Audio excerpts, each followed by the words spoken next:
Prior to our customary awards, we're pleased to present a special award recognizing Dr. James McCune Smith.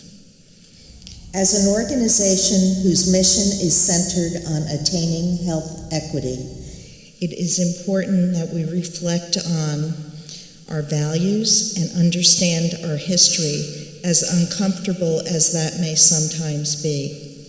Dr. McCune Smith's story, which you will hear, is 171 years old, but has relevance to the inequities of today. He was born in New York City in 1813, the son of a freed slave, Lavinia.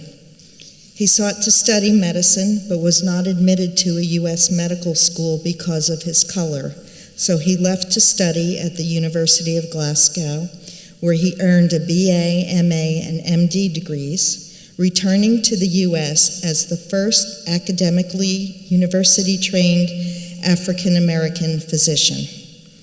Dr. McCune Smith went on to have a distinguished career treating both Black and white patients in Lower Manhattan, was staff physician and later medical director for the Colored Orphans Asylum, and was a pharmacist. He was a scholar as well, authoring the first medical scientific paper by an African American published in this country, and a number of erudite articles with sophisticated statistical analyses disproving prevailing theories of racial inferiority. And as you heard from Dr. Benjamin, Dr. James McCune Smith was a staunch abolitionist, an ally and friend of the great Frederick Douglass. Now, this is where the story takes a turn.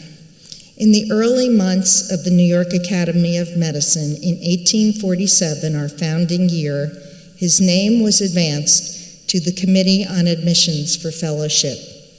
The Academy leadership asked him to withdraw his nomination because it was inexpedient, but they couldn't justify outright denial of fellowship to one of the foremost respected Black physicians of his time, who met all the qualifications to be a fellow.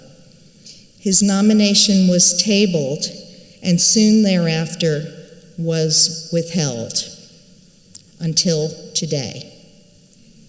We're pleased tonight to present a special posthumous award of fellowship to Dr. James McCune Smith, 171 years overdue.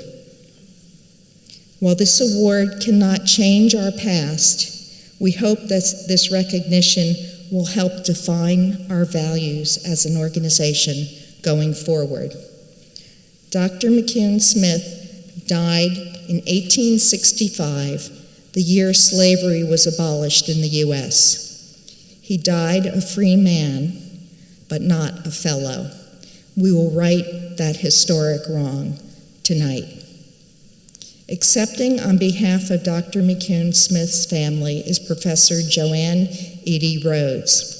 Professor Edey-Rhodes is a faculty member in the Department of Africana and Puerto Rican Latin Studies at Hunter College, City University of New York.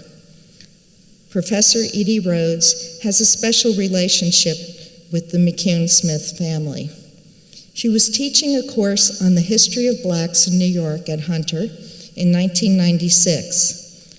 One of her students happened to be Greta Blau, who only discovered that Greta, was Dr. McCune Smith's great-great-great-granddaughter after recognizing his name inscribed in a Bible belonging to her grandmother, having heard about him first in her class at Hunter. We'll now present the posthumous award of Academy Fellowship for Dr. James McCune Smith.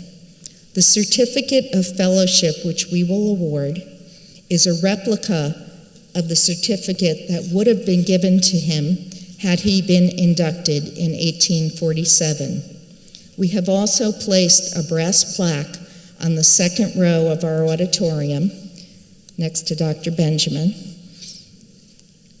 in honor of Dr. James McCune Smith.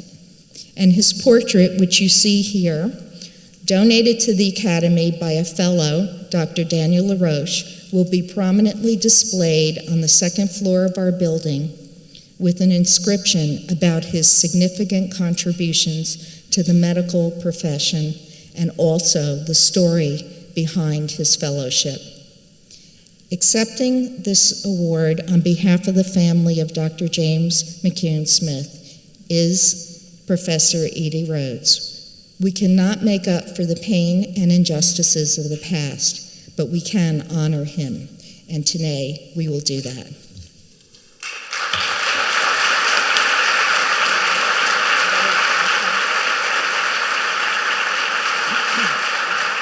I apologize because I am a crier. Something that my cousin Oliver Patterson, who was also a professor at CUNY, he and I were always the first to cry in the family over something. And this was really quite amazing. So on behalf of the family, the descendants of Dr. James McCune Smith, all of whom are white Americans, I would like to say thank you to the Academy, and I especially want to say thank you to Dr. Salerno for her leadership in making this come to fruition. I think that I would just like to say that Greta actually was doing a paper, she did a paper on the Colored Orphans Asylum and wrote about 3/4 of a page on him. So when she saw his name in her grandmother's Bible, she said, I know this name.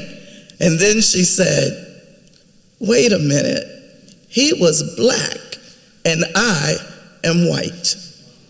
So he died in 1865, there was in fact an indication that the family went down as white in 1860, but you don't know if that's the family itself or the enumerator, the person who was actually doing the census.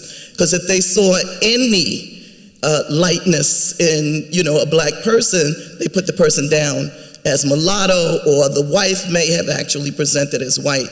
But I don't think that you would think that Dr. McCune Smith did. So I would really just like to say thank you. This is really such an honor bestowed upon the family, but especially for him. And I stand here especially for him. Thank you very much.